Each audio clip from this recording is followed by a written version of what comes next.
गजाननं भूतगणादिसेवितं कपित्थजम्बूफलचारुभक्षणम् उमासुतं शोकविनाशकारकम् नमामि विघ्नेश्वरपादपङ्कजम्। गणपतये नमो नमः। गणपतये नमः। गणपतये नमो नमः। गणपतये नमः।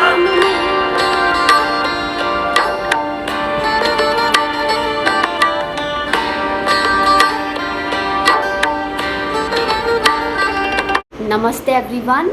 तो आज जो है मैं गणेश चतुर्थी के उपलक्ष्य में जो है आप सभी को कुछ गाइडलाइंस देना चाहती हूँ। यदि जो भी व्यक्ति जो है अध्यात्म की क्षेत्र में आना चाहता है तो वो कैसे जो है शुरुआत करे, कैसे वो स्टार्ट करे। तो आज मैं कुछ आपको गाइडलाइंस दूंगी और कुछ आज हमारी विजडम टॉक होगी जिसमें मैं आपको कुछ बातें बताऊंगी। आप उसको टिप्स भी कह सकते हो, गाइडलाइंस भी कह सकते हो, तो आप उसको फॉलो कर सकते हैं। तो जब भी आप कुछ भी पूजा शुरू करें तो पूजा शुरू करने के पहले आपको जो है गणेश जी का नाम लेना है, गणेश भगवान के मंत्र का उच्चारण करना है। तो आप ओम श्री गणेशाय नमः भी कह सकते हैं, लेकिन जो मंत्र है वो क्या है, ओम गंग गणपतिये नमो नमः। तो ये आप 11 बार या 21 बार जो है करके पूजा की शुरुआत करें। जब दिया जलाते हैं तो दिया जलाने के तुरंत बाद जो है आप गणेश जी का जो है मंत्र का उच्चारण करिए। तो 11 बार जैसे कर लिया। तो अब क्या होता है, कुछ लोगों को आदत होती है, आपने मन ही मन जो है काउंटिंग कर ली, आपने बोल भी लिया और मन ही मन काउंटिंग भी कर ली। अब बहुत लंबी काउंटिंग है तो वहाँ बहुत डिफ़िकल्ट आती है। तो वहाँ पे आप बीट्स का यूज़ करते हैं, आप फिंगर का यूज़ करते हैं, तो वहाँ पे जो है आपको रहता है। लेकिन आपने 11, 21 है तो आप मेमोराइज़ भी कर सकते हैं, कुछ लोग कर लेते हैं। 7, 11 बहुत डिफ़िकल्ट नहीं होता, बहुत लंबी जो काउंटिंग होती है वहाँ पर आपको ज़रूरत पड़ती है। आजकल तो देखिए मोबाइल्स में होता है, क्लॉक होती है, टाइमर होता है, बहुत कुछ आजकल तो इतना सब कुछ हमारे पास अवेलेबल है। तो हम ये सब बातें कि हम पूजा में भी यूज़ कर सकते हैं। ज़रूरी नहीं है कि हम टाइमर का यूज़ करें, हम जो है अलार्म वगैरह हम लोग यूज़ करते हैं, तो आप इसको भक्ति में भी यूज़ कर सकते हो। तो आप बीट्स का यूज़ कर लीजिए या फिंगर पे कर लीजिए या मन में मेमोराइज़ कर लीजिए। तो जब भी आप शुरू करिए तो इस तरह शुरू करना, ठीक है। जिनके ऑलरेडी गुरु हैं, जिन्होंने गुरु नहीं बनाए हैं या जिन्होंने दीक्षा ली है, तो जो उनका मंत्र है वो आप उच्चारण करिए।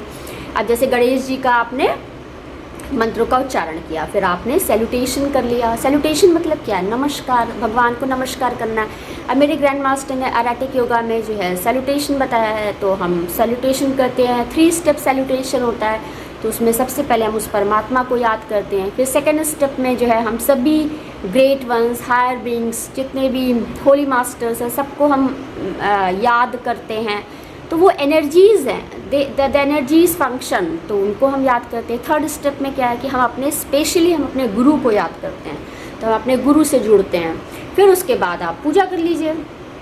पूजा में जो जैसा आपका जैसा शेड्यूल हो, जैसे जिस तरह से आप फॉलो करना चाहते हैं आप उस तरह से फॉलो कर लीजिए। अब किसी के यहाँ केवल राधा कृष्ण का मंदिर होता है तो वो भगवान राधा कृष्ण की पूजा करते हैं, किसी के यहाँ केवल भगवान शंकर का मंदिर होता है। अब मुझे याद आता है कि भगवान, मेरी एक फ्रेंड थी, उनके यहाँ जो है अंडरग्राउंड जो भगवान शंकर का मंदिर था, काफ़ी अच्छा सा बड़ा सा शिवलिंग था। तो वो अंडरग्राउंड मंदिर में जाके वो जो है पूजा करते थे भगवान शंकर की। मैं भी, मेरी फ्रेंड मुझे लेके गई अपने घर, तो उसने बोला कि राधा देखो ये मेरे घर का मंदिर। तो मैं भी गई, मैंने भी वहाँ जय की भगवान की और मैं आई।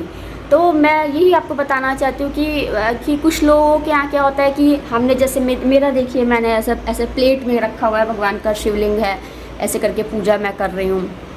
कुछ लोग का अपना स्वयं का घर होता है, खुद का घर है, तो आप वहाँ पे शिवलिंग स्थापित कर लीजिए। देखिए भगवान को घर पे रहते हैं भगवान, तो एक बहुत बड़ी जिम्मेदारी है आपकी। ऐसा नहीं कि भगवान को ऐसे ही छोड़ दिया घर के कोने में और आप लगे पड़े हैं कहीं और लगे हुए हैं, ये नहीं होना चाहिए। यदि भगवान का घर में स्थान है तो आपको प्रॉपर टेक केयर करना पड़ता है। अब देखिए जैसे घर में क्या होता है, घर में 2 व्यक्ति हैं, 4-5 व्यक्ति हैं, एक दूसरे का ध्यान ना रखे तो बड़े अनॉयड हो जाते हैं, बड़े चिढ़ से जाते हैं कि भाई हमारा ध्यान ही नहीं रखे, हमें ना प्रॉपर खाना दे रहे हैं, ना प्रॉपर तरीके से हमें अटेंशन दे रहे हैं। उसी तरह वो ईश्वर भी है, वो ईश्वर भी हमारे घर में है, उस ईश्वर पे भी हमें ध्यान देना है, फुल्ली फोकस करना है, अटेंशन देना है। अब रहेगी बात पूजा की टाइमिंग्स की, तो भैया देखिए जो प्रातः काल की पूजा होती है सबसे उत्तम होती है। और भाई जिस किसी का शेड्यूल कुछ ऐसा है तो वो अपना एडजस्ट कर सकता है। अब देखिए जो व्रत की बात है, जो साल भर पूजा करते हैं तो उनके लिए तो हर दिन ही एक जैसा है, और जो केवल ओकेजनली करते हैं, केवल गणेश चतुर्थी वो कर रहे हैं, केवल दिवाली के दिन ही पूजा कर रहे हैं, केवल हनुमान जयंती पे ही पूजा कर रहे हैं, तो वो क्या साल में 1 बार 2 बार 3 बार 4 बार पूजा करें। अब जो डेली वर्शिपर हैं भाई, डेली जो पूजा कर रहा है उसके लिए तो हर दिन ही एक समान होता है, हम तो हर दिन ही ईश्वर की पूजा करते हैं। अब देखिए पूजा का सबसे उत्तम समय प्रातःकाल कर लीजिए, बिना खाए पिए करिए, ये सबसे ज़्यादा अच्छा होता है। और फिर जो है यूजली होता है कि देखिए जैसे हम आपको एक लॉजिक बताते हैं, विजडम की बातें यही होती हैं। अब आप 5 गिलास पानी पी लो और फिर आप पूजा करने बैठो तो क्या होगा आप बताइए। आप यदि पूजा का ड्यूरेशन 1 घंटे का है तो क्या आप 1 घंटा पूजा कर पाओगे? तो you need to like for the urination को आपको लग सकता है कि आपको, इसलिए कहते हैं खाना खा लिया, पानी पी लिया, उसके बाद जो है आप पूजा में बैठ गए तो बहुत डिफ़िकल्ट होता है। यही मेडिटेशन में है कि मेडिटेशन में भी यही बताया जाता है कि जब आप पूजा करिए तो आपका स्टमक एम्प्टी होना चाहिए। आप मिनिमम अमाउंट ऑफ वाटर ले लिया, आधा गिलास ले लिया, थोड़ा ले लिया। अब आप 3 घंटे पूजा है आपकी, आपका पतला गला ही सूखने लग गया ना, तो ये सब बातें लॉजिकली जो है कैसी होती हैं। तो यूजली भगवान यही कहते हैं कि बिना खाए पिए पानी पी के पूजा होती है। अब जैसे पहले मेरा क्या था कि मैं तो कुछ घर के काम करती नहीं थी, तो मैं अपना सुबह उठी, अपना स्नान किया, फटाफट पूजा कर ली, कॉलेज चले गए, स्कूल चले गए, तो हमें कोई दिक्कत नहीं हुई। तो मेरा तो हमेशा से ये रहता था जब मंदिर हो के आए तब पानी पिया, पूजा ख़त्म हो गई तब पानी पिया, खाना खाया, नाश्ता किया, इस तरह से हो गया, ठीक है। लेकिन फिर ये होता है कि जब बच्चे होने वाले होते हैं तो बच्चों में बहुत फ़र्क पड़ता है, फिर बहुत सारे कार्य होते हैं, फिर धीमे धीमे जैसे जैसे एज होती जाती है तो वहाँ पर डिफ़िकल्टीज आती हैं। तो आप पानी, अब देखिए अब तो हम लोग जानबूझ के इंटेंशनली नींबू डाल के पानी पीते हैं। भाई पानी पीना सुबह बहुत ज़रूरी है, सुबह उठते ही पानी पी लीजिए। जिससे क्या होता है, एक टाइम होता है ना डाइजेशन का, एक साइकिल है कि पानी गया, फिर एक्सक्रीट हुआ, फिर एक प्रॉपर है ना कि आपका किडनी में जाएगा, फिर यूरिनरी ब्लैडर में आएगा, तो इट टेक्स टाइम। तो आपको इतना टाइम ड्यूरेशन मिल गया, तो आप पूजा में बैठे, अब पता लगा आपने 5 गिलास पानी पिया, आप बैठ गया, अब 5 मिनट के बाद ही आपकी पूजा डिस्टर्ब हो रही है, तो ये दैट शुड नॉट बी। तो ये सिंपल छोटी छोटी बातें हैं जो मैं आपको बताना चाह रही हूँ। तो यूजली जब हम ध्यान करते हैं या मेडिटेट करते हैं तो हम उसके 2-3 घंटे पहले खाते पीते नहीं हैं। अब भाई व्रत की बात हो गई। अब व्रत में क्या है भाई, देखिए जो व्यक्ति डेली पूजा कर रहा है उसका तो व्रत पूरा दिन ही भर ही व्रत ही हो जाता है। वो सुबह से उठा है, घर के काम करेगा, फिर आपका जो है पूजा पाठ की तैयारी करें, 4-5 घंटे तो ऐसी फास्टिंग हमारी हो जाती है। फिर पूजा के बाद आप थोड़ा प्रसाद खा के अपना व्रत तोड़ सकते हैं। तो अपना शेड्यूल बनाइए, उसमें भगवान ने बिल्कुल फ्री विल दिया, भगवान से भाव देखते हैं, आपकी इच्छाएं देखते हैं। ऐसा नहीं है कि बिल्कुल आप हार्ड एंड फास्ट हो गए, ऐसा बिल्कुल भी नहीं होना चाहिए कि आप अपने आप को कष्ट देके पूजा करेंगे। यदि आप अपने आप को कष्ट देके पूजा करेंगे तो वो पूजा ईश्वर को बिल्कुल भी स्वीकार नहीं होगी। तो आप एक शेड्यूल बना लो, आपको देख लो कैसे क्या करना है कि आप जो है आप देख लीजिए। आप कभी कभी क्या है भाई, सुबह सुबह पूजा कर ली, फिर उसके बाद आपने इतने उल्टे इधर उधर के सब काम किए, फिर से आप हो गया। तो आप एक अच्छे से प्रॉपर एक बना लो कि भाई सब काम करके एक शांति वाली पूजा भी अच्छी होती है। अब पता लगा हमने 4 बजे पूजा कर ली, सारे काम पेंडिंग पड़े हुए हैं, तो वो भी बहुत इरिटेशन है। अब हम बैठे हुए हैं लेकिन ध्यान में लगा हुआ है, ध्यान हो ही कहाँ पा रहा, आप मेडिटेट कर पा रहे हो? आपका तो ध्यान यहाँ है कि अरे ये काम पड़ा हुआ है, अरे ये चीज़, ये बातें करनी है, अभी न्यूज़पेपर आने वाला है, अभी दूध वाला आने वाला है, अभी प्रेस वाली आने वाली है। तो ये सब बहुत सी बातें होती है। तो ये आप बिल्कुल फ्री ऑफ माइंड हो लीजिए। अभी इनको जाना है यहाँ, अभी उनको वहाँ जाना, उनको छोड़ के आना है, ऐसे तो आप सभी काम पेंड। तो आप एक अपना शेड्यूल बना लो, आपको इवनिंग में करना है पूजा कि आपको मॉर्निंग में करना है। आपको जो भी जिस तरह से भी आपको लगता है कि हम परफेक्टली कर सकते हैं तो हम आप उस तरह से कर सकते हैं। तो आप अपना एक शेड्यूल बना लो, फिर उसी टाइम पे करो।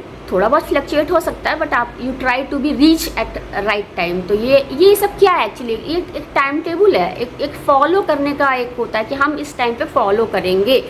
आप रिपीटेडली आप 1 साल 2 साल 3 4 साल करोगे ना तो उसके अफेक्ट्स आने लग जाते हैं। फिर वो एक जैसे क्या होता है, एक थ्योरी हमने दे दी, राइट, एक साइंटिस्ट आया, उन्होंने अपना एक थ्योरी दे दिया तो उसको हमने फॉलो किया।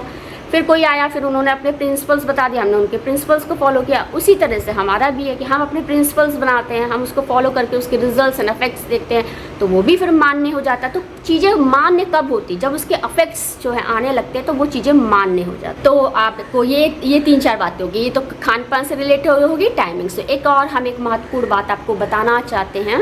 एक बात मैं और आपको बताना चाहती हूँ। गणेश चतुर्थी में यूजली क्या होता है, हम गणेश जी को लेके आते हैं। जैसे हम अपने बच्चे को ना गोदी में लेके आते हैं, हॉस्पिटल में क्या होता है, बच्चे होते हैं, ठीक है, फिर वहाँ से हम लेके आते हैं। ऐसे गोदी में माँ अपने बच्चे को लेके आती है, वैसे गणेश जी को भी हम ऐसे घर पे लेके आते हैं। गणेश जी हमारे साथ रहते हैं, हम पूरा नियम पूर्वक संध्या काल और सुबह प्रातः काल उनका दिया जलाते हैं, भोग लगाते हैं, तो भगवान गणेश हमें आशीर्वाद देते हैं हमारे घर में।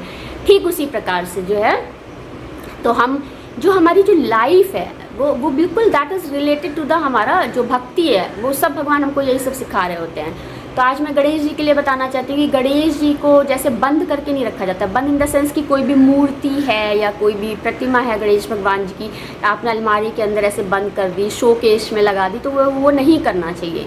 ऐसे बोला जाता है कि गणेश जी को जो है घर में बंद करके नहीं रखा जाता है। इसीलिए देखिए गणेश जी घर पे आते हैं, उनको विसर्जित कर दिया जाता है। तो भगवान जो होते हैं उनका विसर्जन हो जाता है। जैसे दुर्गा जी होती हैं, उनका विसर्जन कर दिया जाता है। कुछ कुछ चीज़ें मुझे कभी कभी लगता है कि इतने दिन हमने पूजा किया फिर विसर्जित कर दिया, या इस तरह से है। तो इस तरह का ये बोला जाता है ना कि जो गृहस्थ वाले परिवार होते हैं वहाँ पर इस तरह से नहीं होता है, आप ऐसे करिए। लेकिन वही लगता है ना कि इसमें कुछ चीज़ें समझ में भी नहीं आती हैं, कुछ चीज़ें समझ में नहीं आती हैं। तो अब जैसे मेरे घर में क्या गणेश जी बहुत सारे थे, मेरे पास छोटे छोटे गणेश जी थे। आपने देखा होगा कि हम लोग जो है वहाँ पे जैसे कहीं जाते हैं तो छोटे से गणेश जी मिल जाते हैं, फिर उनको हम रख लेते हैं। फिर ऐसा रहता है भगवान की फ़ोटो हम लोग हटाते नहीं हैं, बड़ा डिफ़िकल्ट होता है कि उनको कैसे हटाएं, कहाँ, या तो आप किसी को दे दीजिए तो वो अपने मंदिर में जाके अपना रख लेंगे, पूजा कर लेंगे। या फिर अब फिर आप आजकल के टाइम में तो आप किसी को देना तो वो लेता भी नहीं आजकल, वो कहेगा भाई हम आपका पुराना चीज़ क्यों लें। तो ये आजकल ये सब भी बहुत इम्पॉर्टेंट रहता है। तो वही बात है कि आप गणेश जी है या तो आप भगवान जी का बहुत ज़्यादा इस तरह से मत खरीदिए। यदि एक भगवान है तो उनको अच्छे से रखिए घर में, ये नहीं कि कबर्ड में आपने भगवान को बंद करके रखा हुआ है या आपने अलमीरा के अंदर बंद करके रखा हुआ, तो ये बिल्कुल भी नहीं होना चाहिए। तो भगवान की फ़ोटो फ्रंट पर होनी चाहिए और वहाँ पे नहीं कि धूल मिट्टी लग रही है या कुछ हो रहा है। अब देखिए कितने कितने तरह के कैलेंडर्स आते हैं, भगवान जी की फ़ोटो बनी होती है, कितना कुछ होता है। तो वो ये सब चीज़ें फिर ऐसे पड़ी रहती तो वो ठीक नहीं होता। आप बहुत ही मिनिमम रखिए, बहुत ही मिनिमम रखिए और जो है आप उसको भगवान को अच्छे से रखना होता है। तो गणेश जी का जो है प्रथम स्थान दिया जाता है। घर के द्वार पे भी भगवान लगाए जाते हैं। कुछ लोग स्वास्तिक बनाते हैं, गणेश जी का छोटा सा आइकन लगाते हैं। गाड़ियों में देखिए लोग गणेश जी का छोटा सा लगाते हैं। जिसका जो भी फेवरेट डिटी है, लोग राधा कृष्ण की भी लगाते हैं, लोग शंकर पार्वती जी की भी लगाते हैं। तो जिसको फॉलो करना है, तो भगवान सभी रास्ते भगवान की तरफ ही जाते हैं। आप जिसको भी पूजिए।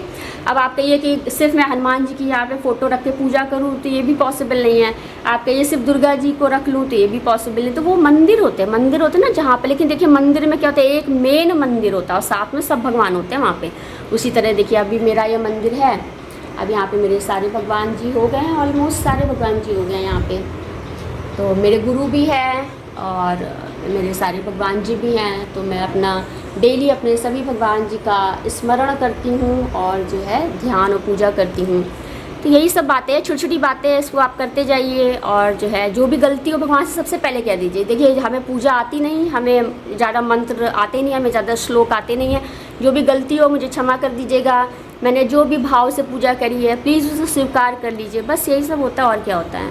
और भगवान के आशीर्वाद से ही घर में समृद्धि रहती है और हम जिस हिसाब से हमारे घर में समृद्धि रहती है उस हिसाब से हम सभी कार्य करते हैं।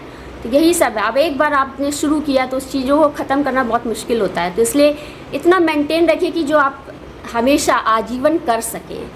आपने एक बार बहुत ज़्यादा लार्ज स्केल पे कर दिया, फिर नेक्स्ट ईयर आपने किया नहीं, तो दैट शुड नॉट बी। चलिए हम लोग फिर से और बातें करेंगे। अभी तो गणेश चतुर्थी पूरी वीक ही है और जो है हम लोग कुछ बातें आपको बताते रहेंगे, आप लोग उसको फॉलो करते रहिएगा। थैंक यू एवरीवन, नमस्ते एवरीवन।